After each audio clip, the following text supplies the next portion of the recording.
Mari kita siapkan hati kita untuk boleh mendengar firman Tuhan pagi ini. Tuhan, mari siapkan hidup kami Tuhan pagi ini Tuhan. Hati kami untuk kami boleh menerima akan setiap pesan dan firman-Mu. Berikan kami hati yang mau menerima, hati hamba yang mau mendengar Tuhan. Setiap firman, setiap pesan-Mu Tuhan. Karena kami percaya firman-Mu Tuhan yang akan mengubahkan hidup setiap kami. Terima kasih Bapa. Mari Tuhan urapi setiap kami Tuhan. Buat kami boleh menangkap semua apa yang menjadi mau-Mu Tuhan. Terima kasih. Dan kami sekali berdoa dan mengucap syukur. Haleluya. Amin. Shalom, selamat pagi semuanya. Shalom ya. Pagi ini sebenarnya saya tukeran sama Ko Fedi. Jadi harusnya hari ini Ko Fedi, tapi Ko Fedi kemarin duluan. Karena beliau hari ini ada pelayanan keluar kota. Dan pagi ini saudara, ketika saya menyiapkan apa yang harus disampaikan pagi ini, kita sama-sama tahu ya kalau hari Sabat itu adalah hari di mana Tuhan Allah itu berhenti menciptakan dan segalanya. Hari di mana istilahnya hari beristirahat saudara ya. Dari zaman dahulu kala mungkin sampai hari ini masih banyak orang yang menganggap bahwa hari Sabat adalah hari perhentian. Hari peristirahatan. Tetapi pagi ini kita akan sama-sama belajar dari kisah Yesus bersama orang-orang Yahudi waktu itu ya. Kita akan buka dari Markus pasal 3 ayat 1 sampai 6. Markus 3 ayat 1 sampai 6 ya. Kita mau baca bareng-bareng ya, saya ayat yang ganjil, Bapak Ibu Saudara ayat yang genap. 1 sampai 6, 3, 2, 1. Kemudian Yesus masuk lagi ke rumah ibadat, di situ ada seorang yang mati sebelah tangannya.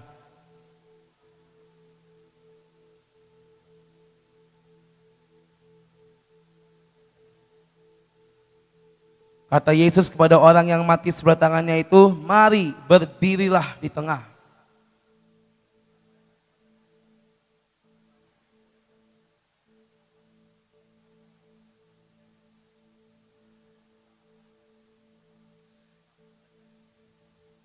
Ia berduka cita karena kedegilan mereka dan dengan marah ia memandang sekelilingnya kepada mereka, lalu ia berkata kepada orang itu, ulurkanlah tanganmu, dan ia mengulurkannya, maka sembuhlah tangannya itu.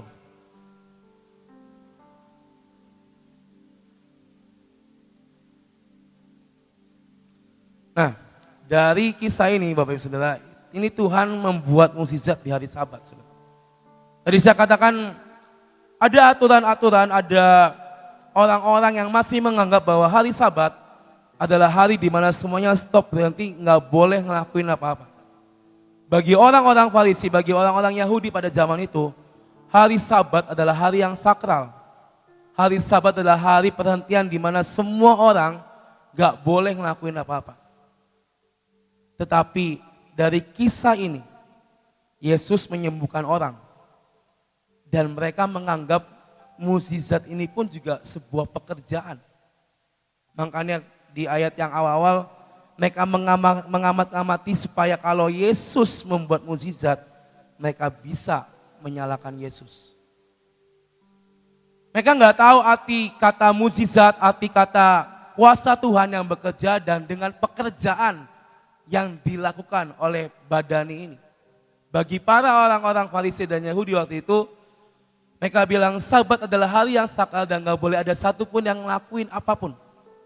Tetapi Tuhan, Yesus, dia punya kasih yang besar. Dan masakah ia tidak menyembuhkan orang yang tangannya lumpuh sebelah. Hari itu mungkin sebuah dilema buat Tuhan. Di mana dia tahu, dia masuk rumah ibadat yang ada peraturannya. Bahwa hari Sabat adalah hari yang suci, hari yang sakral. Dan gak boleh ngelakuin pekerjaan apapun. Bagi para pemuka-pemuka hari itu adalah hari yang sangat sakral. Dan bagi mereka, menyembuhkan orang, itu adalah sebuah pekerjaan. Dan kalau hari Sabat, gak boleh dilakuin. Kecuali saya baca di sebuah artikel, pada masa itu yang boleh dilakukan adalah situasi yang sangat urgent. Contohnya adalah ibu yang mau melahirkan. Itu baru boleh melakukan. Tapi kalau misalnya di hari Sabat itu ada orang yang meninggal, gak ada satupun yang boleh menyentuhnya. Jadi dibiarin mayatnya, nanti setelah Sabatnya lewat, baru boleh dimandikan dan disentuh. Sebegitu ketatnya peraturan yang dibuat saat itu Bapak Ibu Saudara.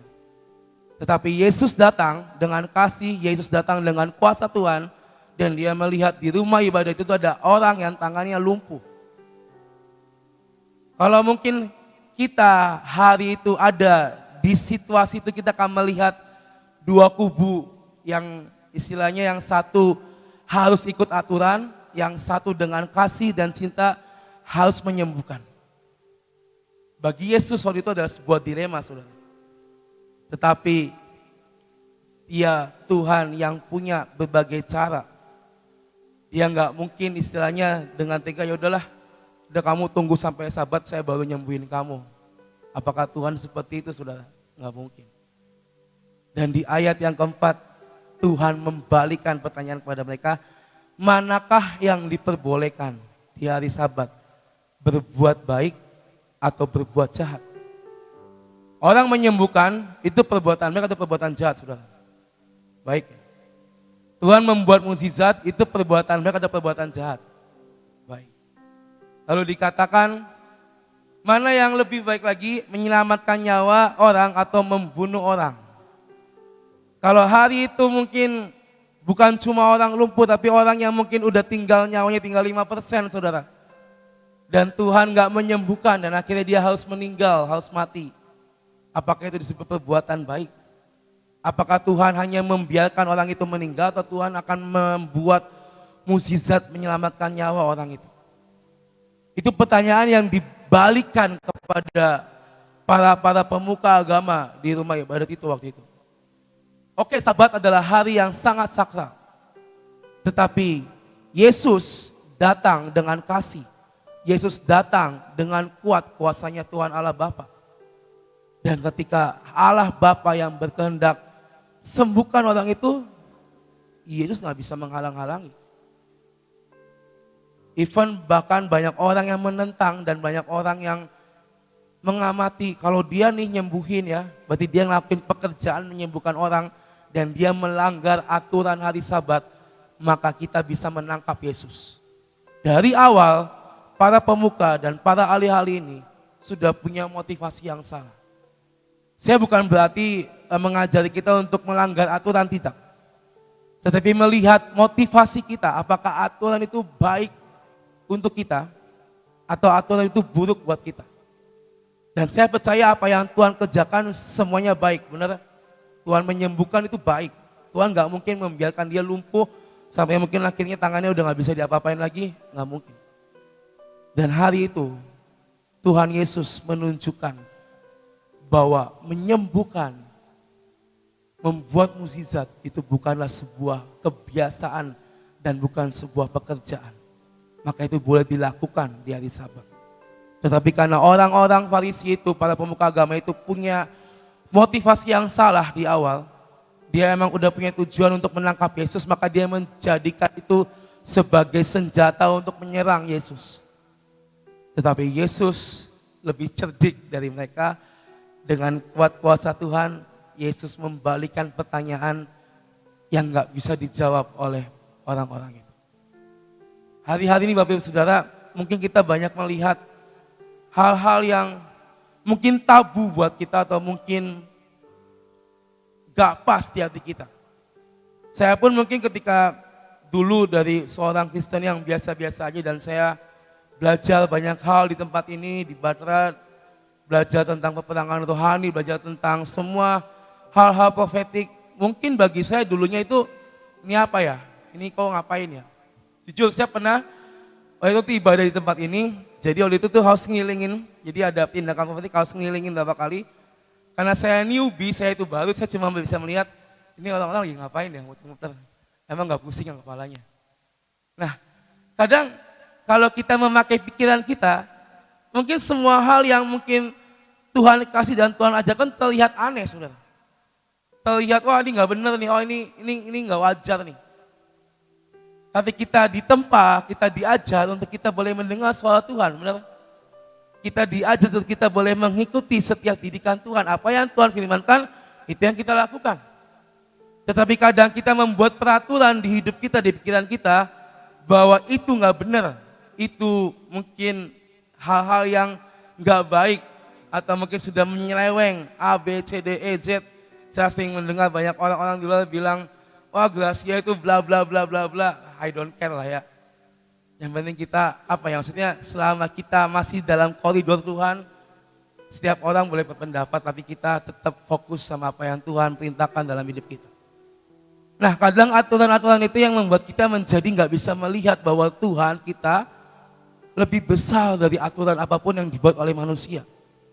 Tadi saya katakan saya bukannya mengajari kita untuk tidak menaati peraturan, enggak. Tetapi kita melihat peraturan-peraturan mana yang itu istilahnya baik dan positif buat kita. Banyak orang-orang yang membuat peraturan semaunya sendiri. Banyak orang-orang yang membuat peraturan seenaknya sendiri. Contoh, saya punya teman Bapak Saudara di Jakarta, jadi dia itu kerja di sebuah perusahaan asing. Ada peraturan yang dibuat kalau misalnya masuk telat 1 detik aja, ya itu udah potong gaji 50% di bulan itu. Jadi semua karyawan harus on time, dan on time. Gak boleh lebih dari 1 detik. Dan hari itu dilalahnya ketika dia dalam perjalanan, dia itu melihat ada ibu-ibu yang kesempet mobil. Jatuh, berdarah, kesakitan. Pas di depan mata dia nih, ya kan? Ya sebagai seorang manusia, ya anak Tuhan, masa kayak kita cuma ngelengos gitu aja, sudahlah Bu, sabar ya Bu, kan gak mungkin ya. Apalagi itu maksudnya di depan kita. Kalau mungkin 5 meter sih, ya mesti ada orang lain yang akan ngebantu gitu kan. Tapi hari itu, dia harus menolong ibu itu dan dia akhirnya bawa ke rumah sakit dan teman saya ini telat setengah jam. Dan akhirnya nyampe kantor, bosnya tahu, wah dipanggil, ditegur dan akhirnya dikasih sanksi pemotongan gaji. Dia sudah ngomong, Pak, saya itu telat karena saya nolong orang. Saya ini telat karena saya ini nolongin ibu-ibu yang kecelakaan, tapi atasannya nggak mau ngerti. Peraturan tetap peraturan. Dan karena dia yang bawa ke rumah sakit, akhirnya kan kalau di rumah sakit kan ada minta data kan, siapa yang nganter dan segala macam supaya bisa jadi bisa dihubungi untuk semuanya. Karena dia ngasih data ke rumah sakit itu, akhirnya besokannya rumah sakit ini nelpon nyari orang teman saya ini. Dan akhirnya pas yang terima itu adalah bagian resepsi itu, dan akhirnya dia ngomong dan dia bilang ke atasannya bahwa si teman saya ini sebenarnya kemarin telat itu habis nolongin orang. Dan ketika bosnya tahu, ya cuma bisa menyesal, saudara. Maksudnya teman saya ini telat bukan telat dibuat-buat, tapi dia telat karena dia nolongin orang. Dan dari situ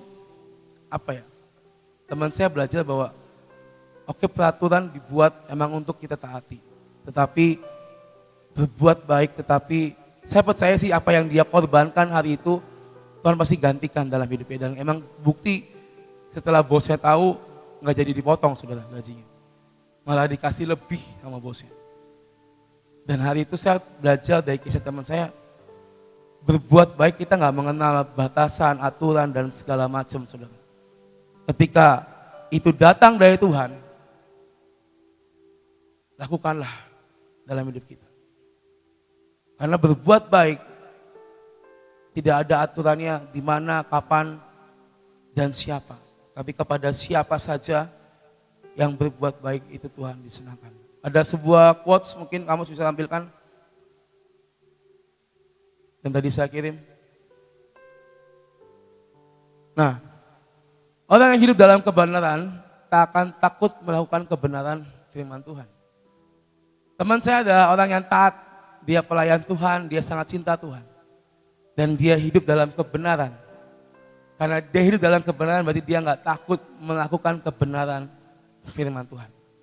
Dan pagi ini Bapak Ibu Saudara, di manakah kita kalau kita lagi menghadapi situasi seperti itu? Apa tindakan kita, apa respon kita, apa sikap kita? Ada hukum yang berlaku di dunia ini, tapi kita juga akan melihat ada belas kasihan yang harus kita praktekkan dalam kehidupan kita. Yesus sudah menunjukkan bahwa belas kasihan menutupi semua peraturan-peraturan yang dibuat oleh orang-orang yang tidak bertanggung jawab. Tetapi satu hal pagi ini yang boleh kita pelajari Bapak Ibu Saudara. Ketika kita submit sama kebenaran firman Tuhan. Ketika kita tunduk sama firman Tuhan, maka kita pun akan melakukan apa yang Tuhan firmankan di hidup kita.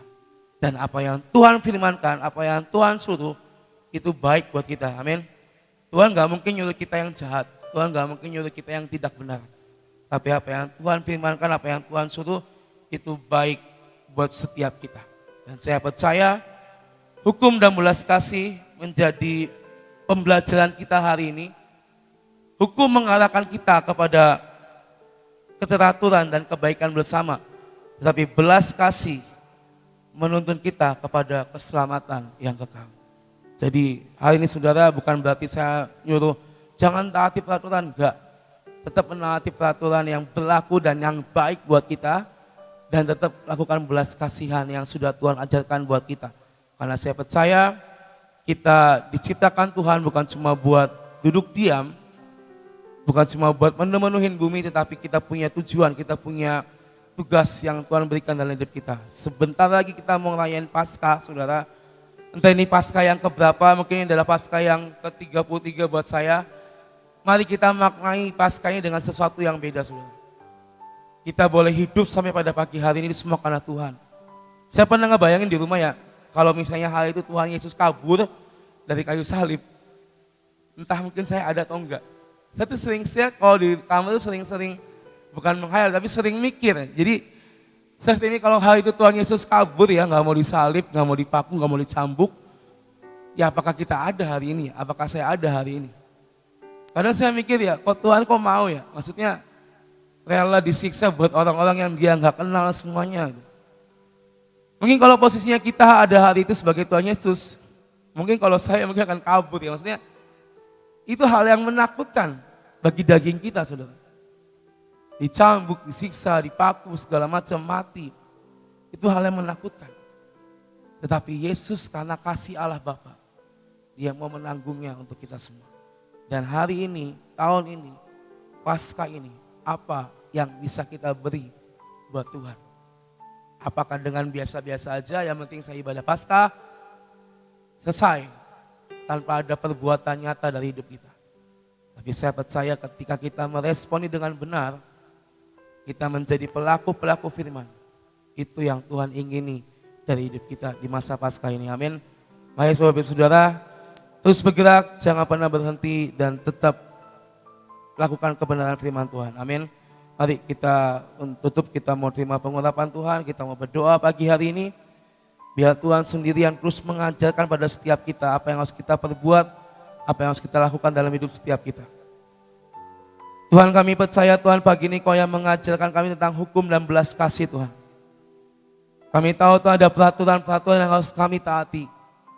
Kami tahu juga Tuhan ada hukum belas kasihan yang Engkau ajarkan pada setiap kami untuk kami boleh mempraktekkan dalam kehidupan kami Tuhan.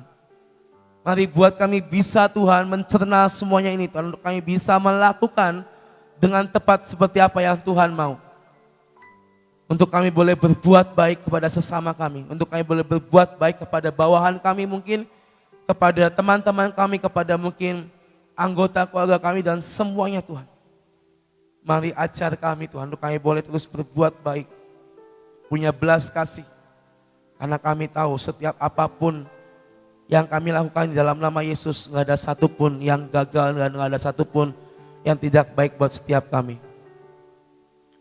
Kami percaya Bapa, mari pagi ini Tuhan, Kau tanamkan kembali Tuhan, roh belas kasih itu dalam hidup setiap kami. Kau tanamkan kembali Tuhan untuk kami bisa menjadi pelaku-pelaku pada firman-Mu. Bukan cuma sekedar kami membaca dan mengamati dan hanya menyimak. Tapi biarlah kami Tuhan hari-hari ini Bapak boleh menjadi pelaku-pelaku firman-Mu Tuhan. Biar di masa Paskah ini Tuhan kami mau meresponi pengorbanan-Mu di atas kayu salib yang sudah Kau lakukan buat hidup kami. Ini waktunya bagi setiap kami membalas setiap kebaikan-Mu Tuhan. Engkau Tuhan yang terlebih baik dan sudah baik buat kami. Sehingga kami boleh hidup sampai pada pagi hari ini. Kami mau responi dengan kami boleh melakukan setiap firman-Mu dalam kehidupan setiap kami Bapa. Mari Tuhan pagi ini Tuhan, ajar kami, didik kami Tuhan. Jadi seperti apa yang Tuhan mau. Kami percaya Bapa setiap didikan, setiap perbuatan baik, setiap belas kasihan, setiap value-value yang Kau ajarkan dalam hidup setiap kami. Kami percaya Tuhan itu akan mendatangkan kebaikan dan keselamatan bagi setiap kami Tuhan.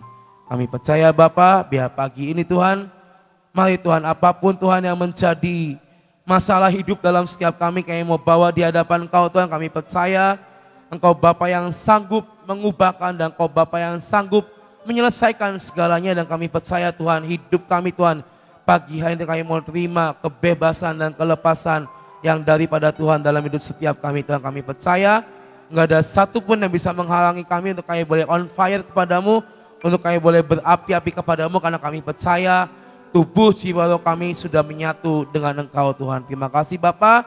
Pagi ini Tuhan kami minta biar ada penyertaan Tuhan yang selalu ada buat kami, dan dari hari ini sampai kedatangan-Mu yang kedua kali kami percaya Engkau Allah Immanuel yang selalu ada buat setiap kami. Dan pagi ini kami mau terima pengurapan yang daripada-Mu Tuhan. Kami percaya biar minyak urapan ini Tuhan bukan sebuah jimat, bukan sebuah ala-ala, tapi kami percaya ini adalah minyak yang diurapi, yang dikuduskan, yang dikhususkan dari Engkau untuk hidup setiap kami, supaya kami boleh tetap ada di dalam jalan-Mu Tuhan. Mari kita siapkan minyak urapan dalam hidup setiap kita.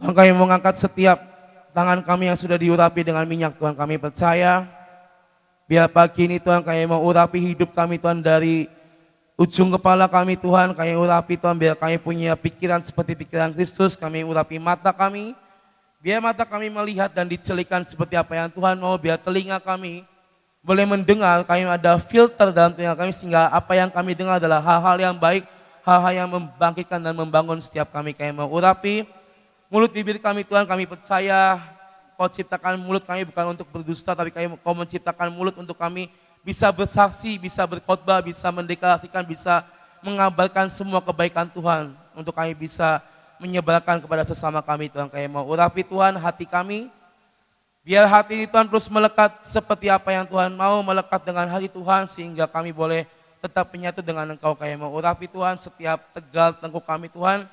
Kami berkatakan pagi ini setiap kebodohan, setiap kemalasan, setiap kebenaran diri sendiri, keangkuhan kami, apapun itu Tuhan yang jelek di hidup kami katakan dipatahkan di dalam nama Tuhan Yesus Kristus. Kami mau urapi kedua tangan kami Tuhan. Kami percaya Kau ciptakan dua tangan bagi kami untuk kami bisa melakukan pekerjaan baik secara jasmani maupun rohani Tuhan. Kami percaya apa yang kami perbuat hari-hari ini Tuhan Kau jadikan berhasil, apa yang kami sentuh Kau jadikan besar, dan apa yang kami layani Tuhan dari tangan kami ini menjadi berkat buat orang-orang yang menerimanya Tuhan. Kami mau urapi kedua kaki kami Tuhan. Kami percaya biar kedua kaki ini Tuhan boleh melangkah dengan cepat, boleh menopang semuanya Tuhan. Kami percaya biar kaki ini diperkuat untuk kami boleh berlari lebih jauh lagi bersama dengan Engkau Tuhan. Kami percaya urapan yang daripada Tuhan pagi ini kami terima, itu boleh mengalir masuk dalam hidup setiap kami, dan kami percaya akan firman-Mu bahwa minyak dan anggur tidak dapat dirusakkan, dan kami percaya Tuhan urapan-Mu Tuhan tidak dapat dirusakkan dari hidup setiap kami Tuhan. Kami berdoa untuk Ibu Gembala kami Tuhan, Ibu Nani Susanti dan juga keluarganya yang sedang melayani di luar kota Tuhan. Kami percaya Kau yang berkati, Kau yang sertai, apapun yang beliau kerjakan Tuhan, setiap pelayanan yang beliau kerjakan itu menjadi berkat buat orang-orang yang dilayaninya Tuhan. Kami percaya Bapa, Kau yang kuatkan dan Kau yang mampukan Ibu Gembala kami dan keluarganya, sehingga mereka boleh menuntaskan apa yang menjadi tanggung jawab mereka, apa yang menjadi tugas mereka di tempat di mana yang sudah Kau tetapkan Tuhan. Terima kasih Bapa. Pagi ini Tuhan kami mau terima Tuhan penyertaan-Mu dalam hidup setiap kami. Kami mau terima berkat Tuhan. Kami mau terima biar pagi ini Tuhan, dari pagi sampai malam hari nanti hidup kami Tuhan ada di dalam jalan-Mu, dan kami percaya kami akan melihat hari ini Tuhan ada mukjizat, ada keajaiban, ada pintu yang dibukakan dalam hidup setiap kami, karena kami percaya kami hidup dan berjalan bersama dengan Yesus Kristus Tuhan. Terima kasih Bapa, kami mau serahkan hidup kami ke dalam tangan kuasa-Mu Tuhan. Kau yang bertata dan Kau yang berdaulat penuh atas hidup setiap kami. Terima kasih. Dan sekali berdoa dan mengucap syukur. Haleluya. Amin. Terima kasih saudara, Tuhan berkati kita semua.